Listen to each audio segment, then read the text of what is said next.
The White House says it will not end a program that allows thousands of Syrian refugees into America. So House Republicans are trying to take matters into their own hands. Legislation was introduced last night to change the Obama administration's program. The new bill would require the Department of Homeland Security to certify that each refugee is not a security threat. The head of the department, Jay Johnson, says that is already happening. The House could vote on the bill as early as tomorrow.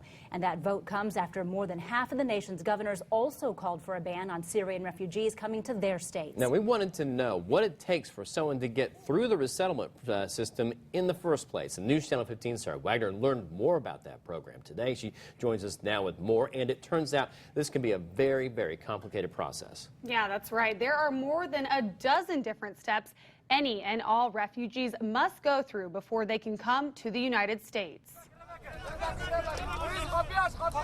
According to the United Nations, there are more than 2 million Syrians currently living in refugee camps.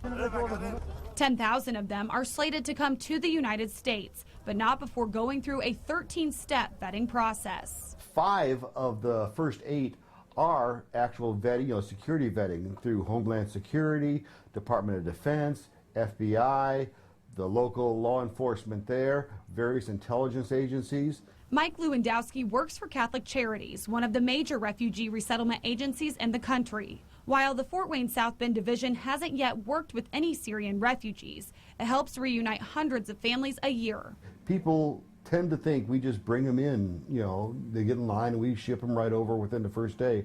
This is a very thorough vetting process. Refugees have to go through the 13-step process twice, once when they first apply and then again right before they are scheduled to come to the U.S. Lewandowski says the complicated and intense screening typically averages around 2 years. They do personal interviews, they do photographs, they do name checks, they do fingerprint background. It's not like someone just walks across the border and we, okay, your name's John, that's good enough. No, they do a full background check on everybody. Because of the highly secured vetting process, Lewandowski thinks it's very unlikely someone with terrorist ties could make it through. He also says we need to remember why these refugees are fleeing their countries in the first place. They're victims too. The ones we are actually bringing in and get through the vetting process, these people have lived through horrendous lives, and there is no place for them to go.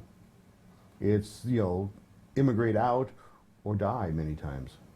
While the resettlement process averages about 2 years, Lewandowski says it can take anywhere from 1 to 6 years to complete. He says it usually just depends on how desperate a situation the refugee is in. Okay, thank you, Sarah.